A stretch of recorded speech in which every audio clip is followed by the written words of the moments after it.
بسم الله الرحمن الرحيم وبركاته. إن الحمد لله نحمده ونصلي على رسوله الكريم. أما بعد فأعوذ بالله من الشيطان الرجيم. بسم الله الرحمن الرحيم. ما كان محمد أبا أحد من رجالكم ولكن رسول الله وخاتم النبيين. وقال النبي صلى الله عليه وآله وسلم أنا خاتم النبيين لا نبي بعدي ولا رسول بعدي ولا کتاب بعدی ولا امت بعدی. اللہم صلی علی محمد وعلی آل محمد کما صلیت علی ابراہیم وعلی آل ابراہیم انک حمید مجید. اللہم بارک علی محمد وعلی آل محمد کما بارکت علی ابراہیم وعلی آل ابراہیم انک حمید مجید. اللہ رب العالمین کا عظیم احسان ہے کہ جس باری تعالیٰ کی توفیق کے ساتھ ہم اللہ کے دربار میں حاضر ہوئے ہیں. اللہ ہماری حاضری کو اپنی بارگاہ الہی میں قبول و منظور فرما. عقیدہ ختم نبوت جو ہے یہ اسلام کا بنیادی عقیدہ ہے. جس طرح توحید بنیادی عقیدہ ہے، کلمے کے اندر دو باتیں ہیں، دو شہادتیں ہیں. پہلی شہادت کیا ہے کہ اللہ کے علاوہ کوئی الہ نہیں ہے. دوسری گواہی کیا ہے کہ محمد الرسول اللہ صلی اللہ علیہ وآلہ وسلم اللہ کے رسول ہے. تو عقیدہ بنیادی طور پہ اگر اس کے معنی پہ غور کیا جائے تو اس کو کہتے ہیں گرہ لگانا. جیسے کپڑے کے ساتھ ایک گرہ لگائی جاتی ہے، تو عقیدہ ہوتا ہے ہمارا نظریہ، ہماری فکر، کہ جس نظریے کی بنیاد پہ آپ مسجد میں آ کے اللہ کے سامنے کھڑے ہوتے ہیں. عقیدہ کیا ہے کہ اللہ دیکھ رہا ہے. عقیدہ کیا ہے کہ اللہ عرش پہ ہے. اور جتنا زیادہ عقیدہ مضبوط ہوگا اتنی ہی زیادہ عبادت کے اندر، ریاضت کے اندر، للہیت کے اندر مضبوطی آئے گی. اور جتنا عقیدہ کمزور ہوگا اتنا ہی انسان جو ہے عمل کے اندر کمزوری آتی جائے گی. تو عقیدہ ختم نبوت جو ہے یہ اسلام کا بنیادی اساسی متفقہ عقیدہ ہے کہ جناب سیدنا آدم علیہ السلام پہلے رسول ہے اور پہلے انسان ہے. اللہ تعالیٰ نے انسانیت کی ابتدا جو کی ہے وہ نبی سے کی ہے. آدم علیہ السلام پہلے انسان ہے اور پہلے نبی ہے. اور آخر میں جناب محمد الرسول اللہ صلی اللہ علیہ وآلہ وسلم آخری نبی ہے. اور قرآن کریم کے اندر 110 آیات کریمہ عقیدہ ختم نبوت پر قطعی دلالت کرتی ہے. ایک نہیں، 110 آیات اور 210 صحیح حدیثیں کہ جن کے اندر نبی رحمت محمد الرسول اللہ صلی اللہ علیہ وآلہ وسلم نے فرمایا انا خاتم النبیین لا نبی بعدی، کہ میں آخری نبی ہوں، میرے بعد کوئی نبی نہیں. اور جہاں تک فرمایا ولا امت بعدی، اب نئے نبی نے آنا تھا تو اس کے لیے نئی امت بھی ہوتی. ولا شریعت بعدی، اس کے لیے شریعت بھی چاہیے تھی. اب نیا نبی آتا وہ شریعت لے کے بھی آتا اور امت لے کے بھی آتا، لیکن نبی کریم جناب محمد الرسول اللہ صلی اللہ علیہ وآلہ وسلم کو اللہ تعالیٰ نے دوسرے انبیاء کے مقابلے میں جو ایک بہت بڑی فضیلت دی ہے وہ یہ ہے کہ آپ کے سر پہ اللہ نے ختم نبوت کے تاج کو سجا دیا. اب کوئی بھی، نبی کریم صلی اللہ علیہ وآلہ وسلم نے فرمایا سیقول امتی، ان قریب میری امت میں سے جھوٹے آئیں گے، کذاب آئیں گے، دجال آئیں گے، اور ہر ایک کیا کرے گا؟ انا نبی جن، میں نبی ہوں. اور فرمایا سن لو، انا خاتم النبیین لا نبی بعدی، میں آخری نبی ہوں، میرے بعد کوئی نبی نہیں. نبی کریم صلی اللہ علیہ وآلہ وسلم کے دور کے اندر مسلمہ کذاب نے نبوت کا دعویٰ کر دیا. سکا میں بھی نبی ہوں، محمد تم میرے ساتھ تقسیم کر لے، آدھی نبوت تم لے لے آدھی میں لے لیتا. تو آپ نے فرمایا نبوت اللہ کا کوئی عبادت کر کے، کوئی ریاضت کر کے نبوت حاصل کر سکتا ہے؟ نبوت اللہ کا انتخاب ہے، اور اللہ نے نبوت کو ختم کر دیا. ایک صحابی سیدنا حبیب بن زید رضی اللہ، اب اس کو مسلمہ کذاب کے سپاہی پکڑ کے لے آئے. تو مسلمہ کذاب نے یہ کہا کہ تم مجھے کیا کہتے ہو؟ میں نبی ہوں. تو انہوں نے کہا تیری یہ جو بکواس ہے نا، تو کہتا ہے یہ جو لفظ بول رہا ہے یہ میرے کان سنتے نہیں. تمہاری اس غلیظ اور گندی گفتگو کو کہ تم اپنے لیے وہ لفظ بول رہا ہے جو نبی رحمت صلی اللہ علیہ وآلہ وسلم رحمت للعالمین کے لیے اللہ نے انتخاب کیا. کہتا ہے تجھے پتہ ہے تیرے ساتھ کیا سلوک ہوگا؟ تیری ٹانگ کاٹ دی جائے گی. مجھے نبی مان لو؟ کہ نہیں، تیری بکواس میں سننا، تیرے لفاظوں کو میں نہیں سننا چاہتا. اللہ کے رسول صلی اللہ علیہ وآلہ وسلم کی بات پہ اصحاب پیغمبر کو اتنا یقین تھا، اتنا اعتماد تھا کہ وہ کہہ رہا ہے کہ میری بات سن. یہ صحابی رسول اللہ کے نبی کا غلام کہتا ہے تیری بات جو ہے، تیری یہ جو بکواس ہے، یہ جو تو اپنے لیے الفاظ کا چناؤ کر رہا ہے کہ میں نبی ہوں، میں سنتا، میرے کانوں میں تیری سماعت نہیں جاتی. اسے شہید کر دیا گیا. یہ ختم نبوت کا مجاہد شہید ہو گئے. نبی کریم صلی اللہ علیہ وآلہ وسلم کی رحلت کے بعد بہت سارے فتنوں نے سر اٹھا لیے. کچھ لوگوں نے نئے مسلمان ہوئے تھے، کسی نے زکوٰۃ دینے سے انکار کر دیا. مسلمہ کذاب نے اپنا کام شروع کر دیا. اب حالات اتنے سنگین ہو گئے کہ سیدنا ابو بکر صدیق رضی اللہ تعالیٰ عنہ کو پتہ چلا تو آپ نے فوری کہا لشکر تیار کیا جائے.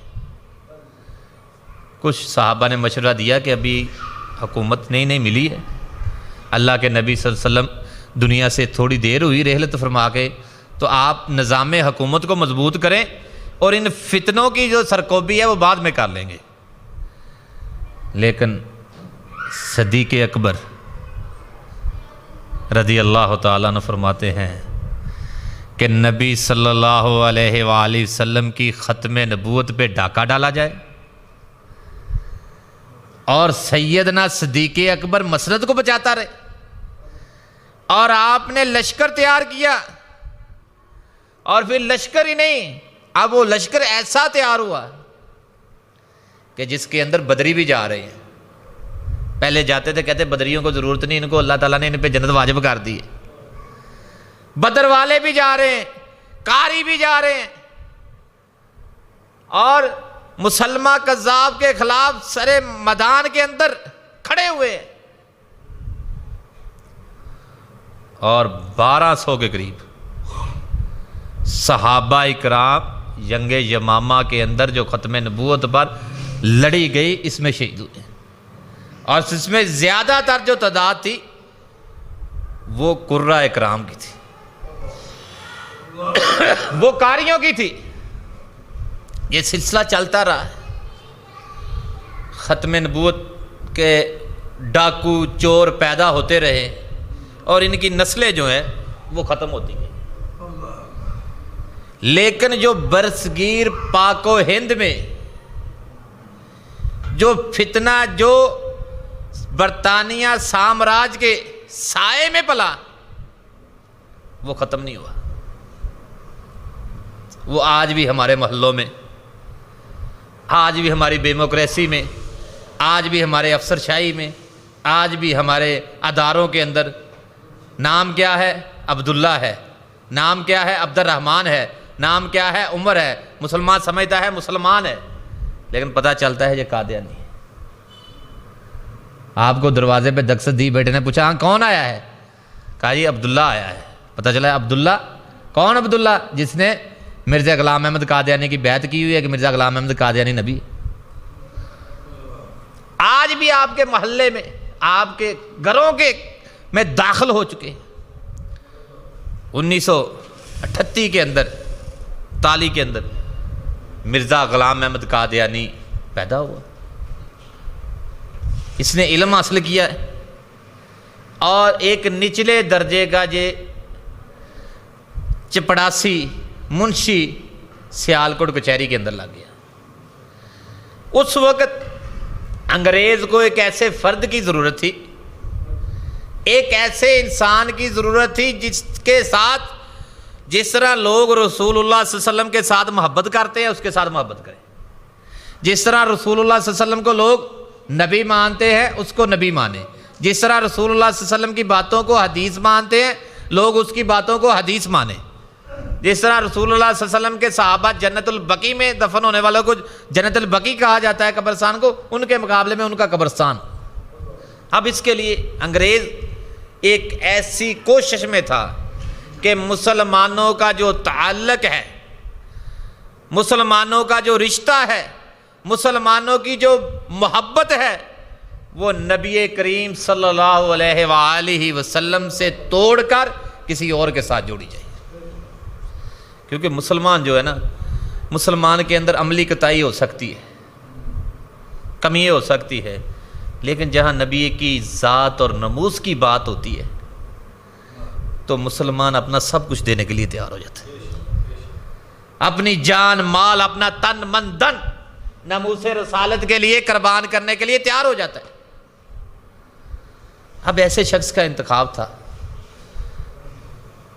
کیونکہ انگریز برطانیہ سامراج محنت کر کے تھک چکا تھا، اور اسے ایک بھی برصغیر پاک و ہند میں ایک بھی بندہ نہیں ملا کہ جو مسلمانوں سے نکل کر عیسائیت میں داخل ہو، ایک بندہ نہیں ملا۔ اب مرزا غلام احمد قادیانی نے جبہ پہنا، داڑھی رکھ لی، اللہ اللہ شروع کر لی، صوفیت اپنا لی، اور لوگوں کو قریب کرنا شروع کر دیا۔ ایک وقت ایسا آیا تو اس نے کہا جی میں مجدد ہوں، پھر اس نے کہا جی میں نبی ہوں، مجھ پر فرشتوں کا نزول ہوتا ہے، اور اللہ تعالیٰ نے قرآن کے اندر جو میرا نام محمد رکھا ہے، اور یہ جہاں تک کہا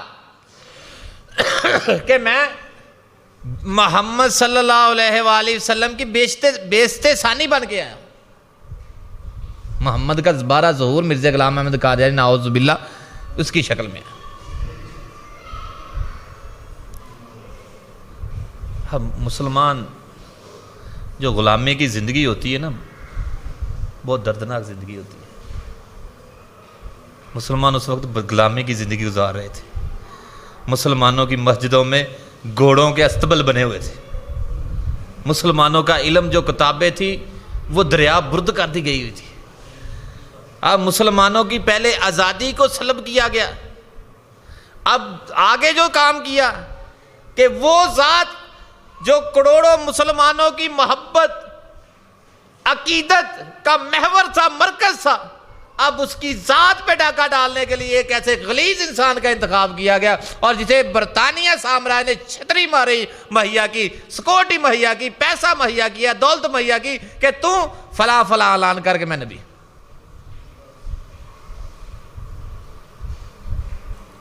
مسلمانوں کے سینوں پہ خنجر چلے، رو رہے، کیا کرے، بے بسی کے عالم میں کیا کرے۔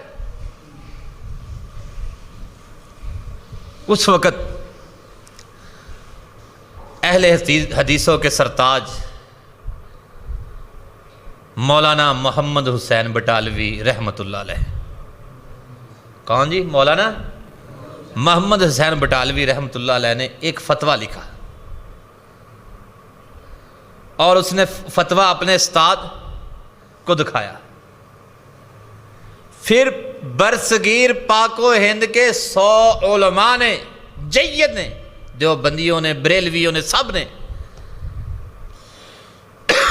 اس پہ سین کیے کہ مرزا غلام احمد قادیانی کا جو دعویٰ ہے، اس دعوے کے تحت جو ہے مرزا غلام احمد قادیانی کافر ہے، دجال ہے، یہ نبی نہیں ہے، یہ نبی، یہ دعویٰ کیا کرتا ہے کہ میں نبی ہوں، لیکن اس کا دعویٰ جو ہے یہ، کیونکہ نبی کریم صلی اللہ علیہ وآلہ وسلم نے یہ فرما دیا کہ نبوت جو ہے ختم ہو چکی۔ اب یہ اس کی کتاب ہے روحانی خزائن، یہ آپ کے پاکستان میں چھپتی ہے۔ کیا لکھا ہوا ہے؟ مرزا غلام احمد قادیانی مسیح موعود و مہدی علیہ السلام۔ کیا لکھتا ہے؟ میں کبھی آدم، کہنا میں آدم،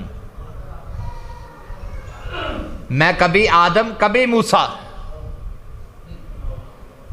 کبھی یعقوب، نیز میں ابراہیمی ہوں، ابراہیم بھی میں ہوں، نیز میں ابراہیم ہوں، نسل ہے میری بیش۔ آدم علیہ السلام ہونے کا دعویٰ کر رہا ہے، اور جہاں محمد رسول اللہ صلی اللہ علیہ وسلم کا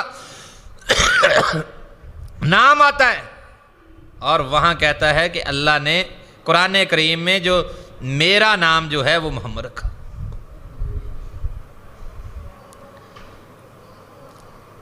اور ایک نہیں، ہزاروں گستاخی ہیں، کتابیں بھری ہوئی ہیں، اتنی گستاخی ہیں، اور کہیں کہتا ہے کہ میں آدم عیسیٰ علیہ السلام سے افضل ہوں، میرا مقام جو ہے وہ عیسیٰ علیہ السلام سے افضل ہے، کبھی یہ کہتا ہے، اور کبھی کہتا ہے عیسیٰ علیہ السلام کے بارے میں جو مسلمانوں کا عقیدہ ہے، امت مسلمہ کا عقیدہ ہے کہ عیسیٰ علیہ السلام زندہ اٹھائیں گے اور قیامت کے قریب آئیں گے، تشریف لائیں گے، یہ مسلمانوں کا عقیدہ ہے۔ اب یہ کہتا ہے کہ عیسیٰ علیہ السلام سے کہتا ہے ابن مریم کے ذکر کو چھوڑ دو۔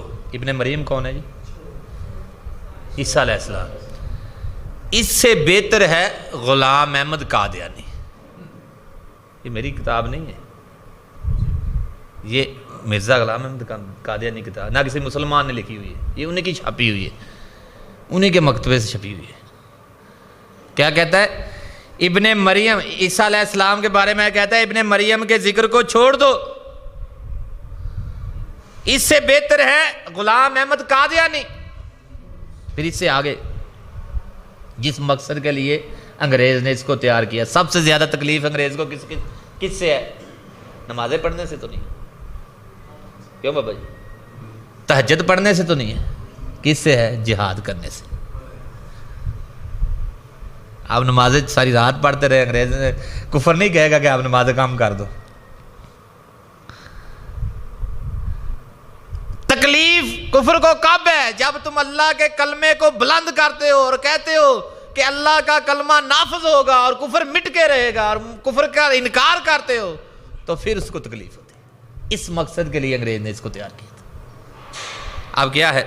یہ اس کی کتاب ہے، کہتا ہے اب چھوڑ دو جہاد کا اے دوستو خیال۔ اس مقصد کے لیے اس کو پیدا کیا تھا، اب چھوڑ دو اے دوستو جہاد کا خیال۔ دین کے لیے حرام ہے جنگو قتال، دین کے لیے حرام ہے جنگوں کی، اس مقصد کے لیے انگریز نے اس کو تیار کیا تھا کہ دین کے لیے حرام ہے جنگوں کی تال۔ اب آ گیا وہ مسیح جو دین کا ہے امام، دین کی تمام جنگوں کا اب ہو گیا اختتام۔ یہ اب کہتا ہے کہ جہاد جو ہے وہ ختم ہو گیا، اس لیے انگریز نے اس کو تیار کیا تھا۔ جہاد ختم ہو گیا، حرام ہے جو انگریز کے خلاف تلوار اٹھائے گا وہ حرام ہے۔ یہ مقصد تھا قادیانیوں کو منظم کرنے کے لیے اور قادیانیوں کو تیار کرنے کا، اس مقصد کے لیے مسلمانوں کے اندر اس فتنے کو کھڑا کیا گیا۔ آج بھی اسی فتنے کا مرکز جو ہے وہ مسلمانوں کا کوئی ملک نہیں ہے۔ آج بھی مرزا مسرور اگر کسی کی گود میں بیٹھا ہے تو وہ برطانیہ کی گود میں بیٹھا ہوا ہے۔ اب تحریکیں چلنا شروع ہوگی اور سب سے زیادہ دین پہ حملہ ہوتا ہے تو تکلیف مولوی کو ہوتی ہے۔ مولوی دین کا چوکی دار ہے، لوگ کہتے ٹھیکے دار ہے، میں کہتا ٹھیکے دار نہیں چوکی دار ہے۔ کبھی مولوی نے اپنے حقوق کے لیے احتجاج نہیں کیا کہ تم جمعے کی تنخواہ تھوڑی دیتے ہو میں احتجاج کر رہا ہوں، تم وظیفہ کم دیتے ہو ہم مل کے احتجاج کر رہے ہیں، آج ہم زور کی نماز نہیں پڑھائیں گے۔ کبھی مولوی نے احتجاج نہیں کیا اپنے حقوق کے لیے۔ مولوی تب نکلا ہے جب دین پہ حملہ ہوا ہے، جب دین پہ ڈاکہ ڈالا جا رہا ہے۔ سیاستدان نکلتے ہیں نا، سیاستدانوں پہ گولی چلانے کا آرڈر نہیں ہوتا، سیاستدانوں پہ گولی چلانے کا آرڈر، آنسو گیس بہانے کا آرڈر نہیں ہوتا۔ سیاستدان غلاظت کرے، گندگی پھیلائے، اس پہ پکڑ نہیں ہوتی۔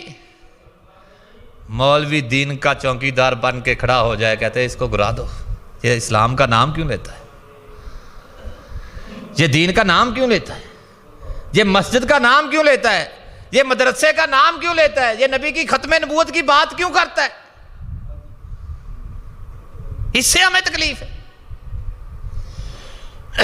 اس وقت اہل حدیثوں کا ایک اخبار نکلتا تھا جس کا نام تھا اخبار اہل حدیث، جس کے مصنف تھے مولانا ثناء اللہ امرسری رحمۃ اللہ علیہ۔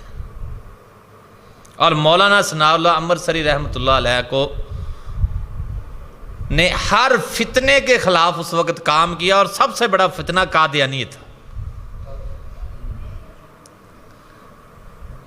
انہوں نے اپنے جو تھا ان کا رسالہ، اس کے 3-4 صفحات جو ہے وہ مرزے کی تردید اور اس کی ایک کذاب بیان کرنے کے لیے رکھا ہوا تھا۔ مرزے کا رسالہ ایک نکلتا تھا الفضل، اب یہ ڈیلی ہو گیا ہے، پہلے یہ ماہانہ ہفتہ روزہ ہوتا تھا، الفضل اخبار۔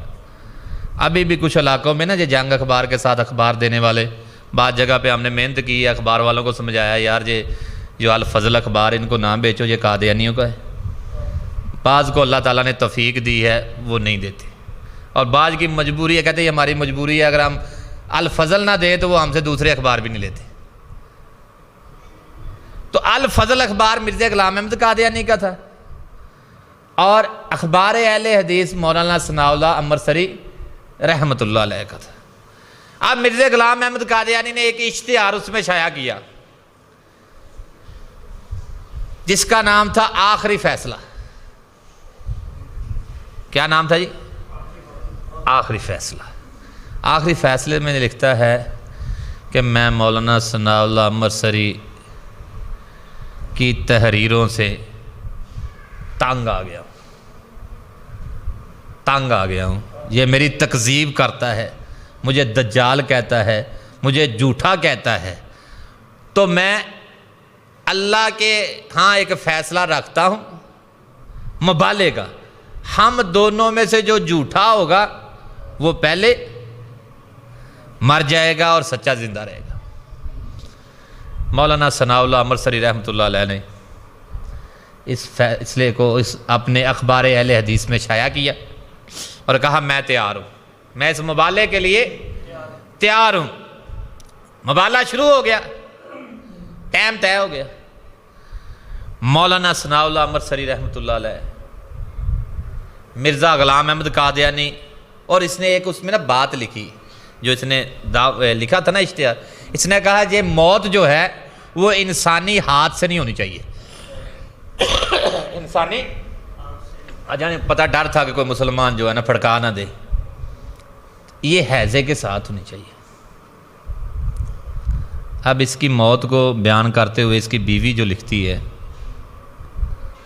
وہ کہتی ہے کہ حضرت صاحب کو، یہ ادھر ہی جو آپ کا نا انارکلی، پرانی انارکلی، وہاں اس کی وہ جہاں مرا نا وہ جگہ ہے، آپ برنتھ روڈ سے گزریں گے تو احمدیہ جو ہے نا، احمدیہ مارکیٹ ہے، اب اس کا نام محمدیہ مارکیٹ رکھ دیا ہوا ہے، محمدیہ مارکیٹ۔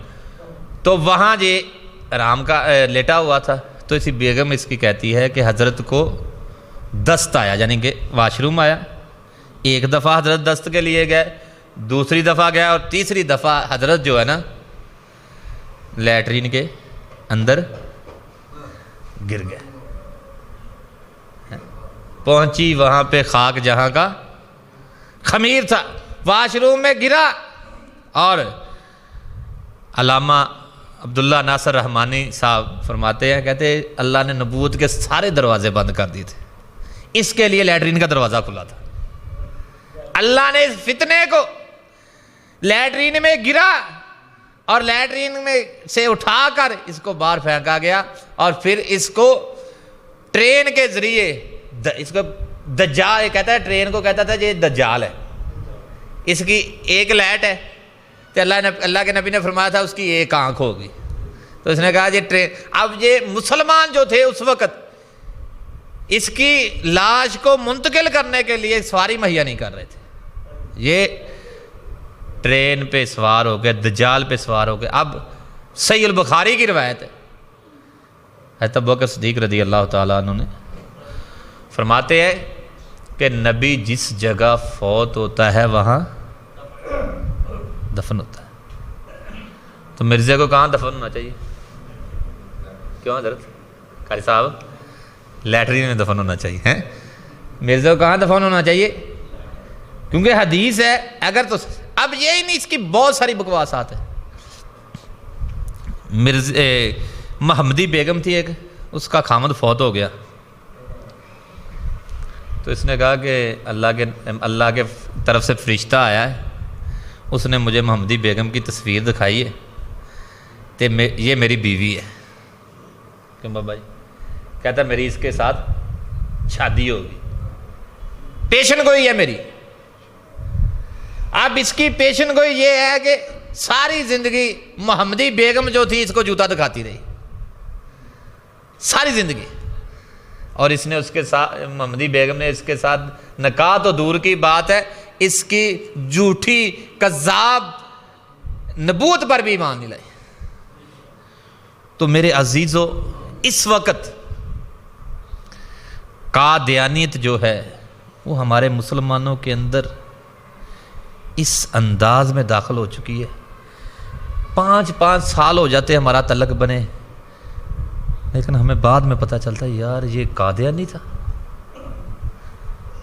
نا، کیونکہ اصل میں مغالطہ کیا ہے، دھوکہ کیا ہے، نام مسلمانوں والا ہے، پہچان نہیں، شناخت نہیں۔ اس لیے تو ہم حکومت سے کہتے ہیں کہ جس طرح عیسائیوں کے نام کے ساتھ آئی ڈی کا شناختی کارڈ پہ آپ مسیح لکھتے ہیں، اور مرزائیوں کے کارڈ پہ ہونا چاہیے قادیانی لکھنا چاہیے، تاکہ ان کی کوئی شناخت ہو، مسلمانوں کے اندر گھسے ہوئے ہیں۔ ایک واقعہ یہ آپ کا برکت مارکیٹ کے ساتھ ایک پارک ہے، پارک کے ساتھ ایک کالج ہے، سکین کالج۔ سکین کالج کے اندر 2 بچیاں پڑھتی تھیں دینی گھرانے کی۔ اب ان کی جو ٹیچر تھی اس کا تعلق قادیانیت سے تھا، تو قادیانی سے تھا، اس نے دعوت دینا شروع کر دی. اتنی دعوت دی کہ ایک وقت ایسا آیا کہ دونوں بیٹیاں کہتی ہیں کہ ہم نے مرزا مسرور کو اپنا امام مان لیا ہے. اب گھر والے پریشان، دینی گھرانہ، کہتے کھانا ہی بھول گئے. پریشانی کا عالم، تکلیف کا عالم. مولویوں کو بلایا، ختم نبوت والے گئے، ہم لوگ حاضر ہوئے وہاں. تو 2 بجے تک، رات 2 بجے تک بحث چلتی رہی. بچیوں نے آخر یہ کہا کہ ہم مرزا غلام احمد قادیانی پہ لعنت بھیجتے ہیں، ہم اس کو نبی نہیں مان. دھوکہ کیا. بچیوں کا سیمیسٹر مکمل ہوا اور ان کے بیڈ روم سے ایک خط ملا، اس میں یہ لکھا تھا ہم نے مرزا غلام احمد قادیانی کو نبی اور رسول مان لیا ہے اور ہم اس پلیت ملک کو چھوڑ کر اپنے وقت خلیفہ مرزا مسرور کے پاس جا رہے ہیں. ٹاؤن شپ کے اندر لڑکی فیصل آباد کی ہے، لڑکا ٹاؤن شپ کا ہے، اور ٹاؤن شپ والے قادیانی ہیں، اور جو فیصل آباد والے ہیں ان کا تعلق مسلمانوں کے ساتھ ہے. شادی ہوگی، دن طے ہو گئے، شادی کے دن طے ہو گئے. بتایا نہیں ہم قادیانی ہیں. 2 دن پہلے، شادی سے 2 دن پہلے تھوڑی سی خبر ملی، نکاح کے بعد پھر نکاح ختم ہوا. تو قادیانی ہمارے گھروں کے اندر گھسے ہوئے ہیں اور ملک پاکستان کے اہم عہدوں پہ کام کر رہے ہیں. اور میں کہتا ہوں یار ان کا اخلاق بڑا اچھا ہے. جو نبی صلی اللہ علیہ وآلہ وسلم کو آخری نبی نہیں مانتا، مرزا غلام احمد قادیانی کو کذاب اور دجال نہیں مانتا، اس کا اخلاق اچھا. جو نبی کا نہیں وہ ہمارا. نبی کی ذات کے ساتھ ایک مسلمان کی کیا محبت ہے. عقیدہ ختم نبوت جو ہے وہ نبی کریم صلی اللہ علیہ وآلہ وسلم کی ذات کا دفاع ہے، ناموس رسالت کا کام ہے، اللہ کے نبی صلی اللہ علیہ وسلم کی ذات کے لیے کھڑے ہونے کا نام ہے. اور اس کے فضائل کیا ہے، برکتیں کیا ہے. سیدنا ابو بکر صدیق رضی اللہ تعالیٰ عنہ ناموس رسالت کا پہرا دے رہے ہیں، اور ابو عمر کہہ رہے ہیں کہ اے ابو بکر وہ مجھے ہجرت کی رات کی جو نیکی ہے نا وہ مجھے دے دے اور باقی میری ساری نیکیاں لے لے. کیا کیا تھا؟ ذات نبوت کا دفاع کیا تھا، اللہ کے نبی صلی اللہ علیہ وسلم کی ذات کا دفاع کیا تھا. اور بہت بڑی بات کہ ہم نبی کریم صلی اللہ علیہ وآلہ وسلم کے ساتھ ہمارا تعلق کیا ہے، میری محبت کہاں تک ہے. کیا میں اپنی دکان پہ لکھ سکتا ہوں کہ یہاں قادیانیوں کو داخلہ بند ہے؟ کیا میں اپنے کاروباری شیئرنگ جس قادیانی کے اگر ساتھ ہے تو اس کو نبی کی محبت پہ قربان کر کے اس کے ساتھ لا تعلقی کر سکتا ہوں؟ کیا میرے لیے یہ دنیا سارا کچھ ہے؟ اور وہ صحابہ جنہوں نے نبی صلی اللہ علیہ وآلہ وسلم کی ذات کے لیے سارا کچھ قربان کر دیا اور سمجھتے تھے ہم نے کچھ نہیں کیا، اور ہم وہ ہیں ہم نے کچھ نہیں کیا، ہم سمجھتے ہیں ہم نے اسلام پہ احسان کر دیا. نبی کریم صلی اللہ علیہ وآلہ وسلم کا صحابی مصعب بن عمیر تھے. جب اللہ کے نبی کے پاس صحابہ حاضر ہوئے، کہا اللہ کے نبی مصعب بن عمیر کو کفن دینے کے لیے کپڑا نہیں ہے. اور اللہ کے نبی صلی اللہ علیہ وسلم کی آنکھوں سے آنسو آ گئے. فرمایا صحابہ جانتے ہو مصعب کون ہے؟ یہ میرا قاری ہے، یہ میرا شہزادہ ہے. وہ شہزادہ ہے جو ایک دفعہ سوٹ پہن لیتا تھا دوبارہ پہنتا نہیں تھا، جو ایک دفعہ خشبول گاتا تھا دوبارہ لگاتا، اس کی باری نہیں آتی تھی. اللہ نے اتنا شان و شوکت دی تھی، لیکن اسلام کے اندر آیا سب کچھ چھن گیا، سارا کچھ قربان کر کے آگے نبی کریم صلی اللہ علیہ وآلہ وسلم کے پاس آ گیا. اللہ کے رسول نے فرمایا ایمان بچ گیا ہے، اسلام بچ گیا ہے، دین بچ گیا ہے، سب کچھ بچ گیا.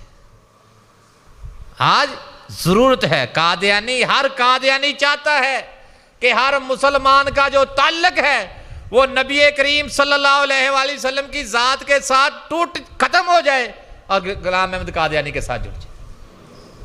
ہر قادیانی کی یہ کوشش ہے, یہ چاہتا ہے اور اس پہ محنت کرتا ہے, کوشش کرتا ہے, دن رات دوڑتا ہے, جیب سے کھلاتا ہے, پلاتا ہے, اور وہ اس کو اپنا مشن سمجھتا ہے. آج ہمارے ملک کے اندر بچوں کو, اسٹوڈنٹوں کو دعوت دے کے, عورت کے ذریعے, پیسے کے ذریعے, یورپ کے ویزوں کے ذریعے نوجوانوں کے ایمان پر ڈاکے ڈالے جا رہے ہیں, قادیانی بنایا جا رہا ہے. اور اسی لیے کوشش ہو رہی ہے. مسلمانوں نے, مولویوں نے قادیانیوں کو کافر قرار نہیں دیا. قادیانیوں کو تو اسی وقت مسلمانوں نے کافر قرار دے دیا تھا جب اس نے دعویٰ کیا تھا, لیکن پاکستان کی قانون ساز اسمبلی نے 1974 میں متفقہ طور پہ یہ فیصلہ کیا. 8 دن قادیانیوں سے یہ کتابیں مولوی دکھاتے رہے, یہ تیری کتاب ہے, یہ مرزا ناصر تیرے بڑے نے لکھی ہے, اس میں یہ گستاخی ہے, یہ گستاخی ہے.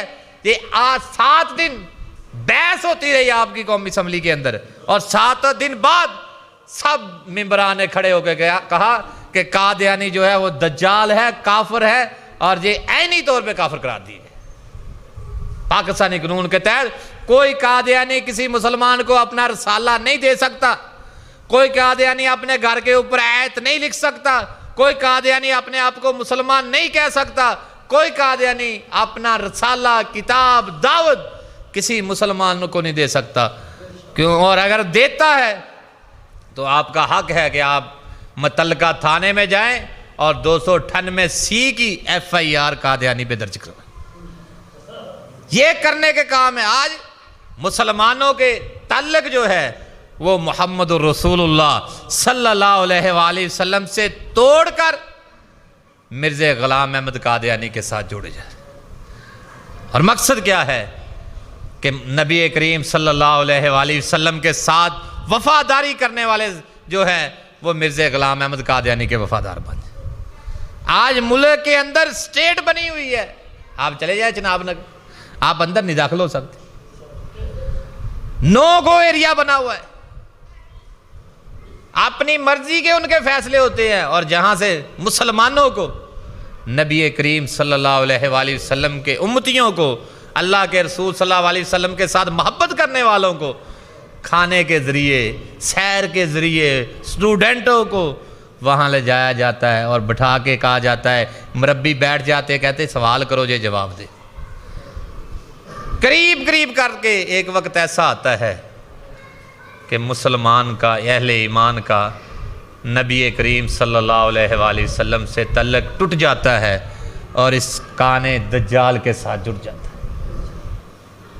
اس کی غلاظت کے ساتھ قرآن کے اندر واضح دلائل آنے کے باوجود, 110 آیات ہونے کے باوجود, 210 حدیثیں ہونے کے باوجود آج بھی لوگ آج بھی ان کے پیچھے لگے ہوئے. نبی کریم صلی اللہ علیہ وسلم کا واضح فرمان ہے, انا خاتم النبیین لا نبی بعدی, میں آخری نبی ہوں اور میرے بعد کوئی نبی نہیں. کرنے کے کام کیا ہے, کرنے کی گزارش کیا ہے؟ خطیبوں سے اپیل ہے, اماموں سے اپیل ہے, کم سے کم سال میں 1 خطبہ جن میں قادیانیوں کے عقائد بیان کیے جائیں, مہینے میں 10 منٹ ایک خطبے میں. یہ نہ ہو کہ میرا مقتدی, میرے پیچھے جمعہ پڑھنے والا, میرے پیچھے نماز پڑھنے والا کا تعلق جو ہے وہ مرزا غلام احمد قادیانی سے جڑ جائے اور کل قیامت کے دن اللہ مجھ سے سوال کرے کہ تو نے میری ختم نبوت کا فہم کیوں نہیں لوگوں کو دیا, عقیدہ ختم نبوت کے بارے میں لوگوں کو بتایا نہیں. ان کے بارے میں تو یہی لوگ کہتے ہیں جی ان کا اخلاق بڑا اچھا ہے. کیا اخلاق ہے؟ وہ کہتا ہے جو مجھے نبی نہیں مانتا وہ سوروں اور کتیوں کی اولاد ہے. کہتا ہے سوروں اور کتیوں کی اولاد کے علاوہ سارے لوگ مجھے نبی مانتے ہیں. اور کہتا ہے ہر بندہ جو ہے وہ افضل ہو سکتا ہے، ترقی کر سکتا ہے اعمال کے ذریعے، اور محمد رسول اللہ سے بھی بڑھ سکتا ہے، جہاں تک اس نے اپنی کتابوں کے لیے اندر لکھا۔ تو نبی کریم صلی اللہ علیہ وآلہ وسلم کی ختم نبوت کے لیے ہم ہر بندہ ایک مشن بنا لے، پتہ چل جائے یہ قادیانیوں کا گھر ہے تو کیا کرنا ہے، ان کا بائیکاٹ کرنا ہے۔ بہت سارے لوگوں کو ہم نے دیکھا ہے کہ اللہ تعالیٰ نے ان کو اسلام کی دولت اس بائیکاٹ کی وجہ سے دی ہے۔ جب پورے اہل علاقہ نے بائیکاٹ کیا، یہ قادیانی ہے، ان سے لینا دینا بند، ان سے کاروبار بند، ان سے ہر طرح کا تعلق ختم، وہ سوچنے پہ مجبور ہوئے ہیں کہ ہمارے اندر وہ کون سی غلاظت ہے، غلطی ہے کہ جس وجہ سے ہمارے سے لوگ نفرت کرتے ہیں۔ اور قادیانیوں کو ہم یہی دعوت دیتے ہیں کہ تم مرزا غلام احمد قادیانی کی کتابوں کو غور سے پڑھو۔ جب تم مرزا غلام احمد قادیانی کی کتابوں کو غور سے پڑھو گے تو اللہ تعالیٰ تمہارے اندر حقیقت واضح کر دے گا۔ اور بہت سے لوگ جنہوں نے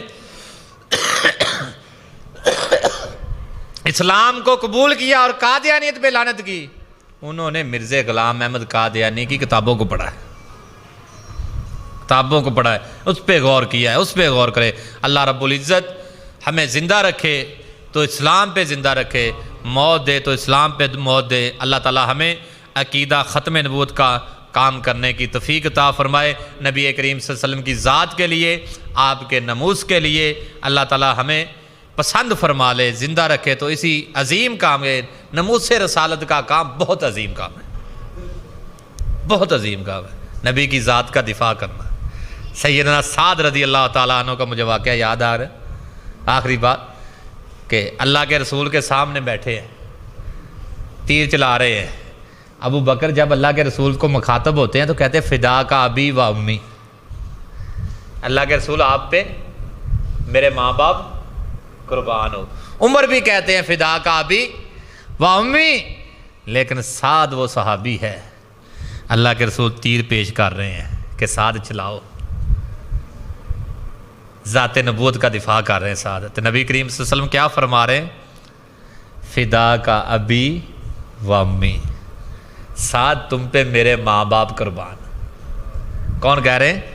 رسول اللہ صلی اللہ علیہ وسلم، فدا کا ابی و امی، سعد تم پہ میرے ماں باپ قربان ہو، تیر چلاؤ، دشمن پہ تیر چلاؤ اور نبی کی ذات کا دفاع کرو۔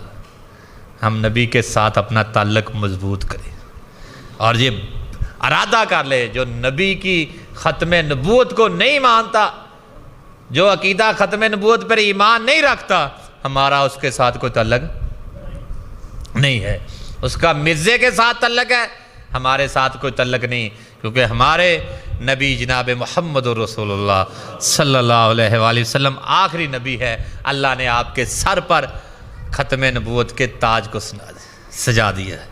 امام ابو حنیفہ رحمۃ اللہ علیہ نے بڑی عظیم بات کہی ہے، بڑی عظیم، وہ کہتے ہیں کہ کوئی بندہ نبوت کا دعویٰ کرے اور دوسرا بندہ اس سے جا کے پوچھے ہاں بھی تیری دلیل کیا ہے، وہ دلیل پوچھنے کی وجہ سے کافر ہو گیا، ابھی ایمان نہیں لایا۔ وہ ملا ہے، ایک بندے نے دعویٰ کیا کہ میں نبی ہوں، جائے قادیانی کہتے ہیں جی مرزا غلام احمد قادیانی نبی ہے، تو کہا یہ دلیل دو، وہ کہتا ہے اس نے دلیل کا مطالبہ کیا، صرف دلیل کے لفظ کو پوچھا، اس کے دلیل پوچھنے کی وجہ سے اس کے دماغ میں شکال آ گیا، تو کہتے ہیں اتنا پوچھنے کی وجہ سے بندہ دائرہ اسلام سے خارج ہو جاتا ہے۔ تو ہاں جی یہ کتاب ہے عقیدہ ختم نبوت کی اہمیت اور فضیلت، یہ سارے ساتھی لے کے جائے اور اس کا مطالعہ کرے۔ اللہ رب العالمین ہمیں عقیدہ ختم نبوت کا کام کرنے کی توفیق عطا فرمائے۔ وآخر دعوانا الحمدللہ رب العالمین۔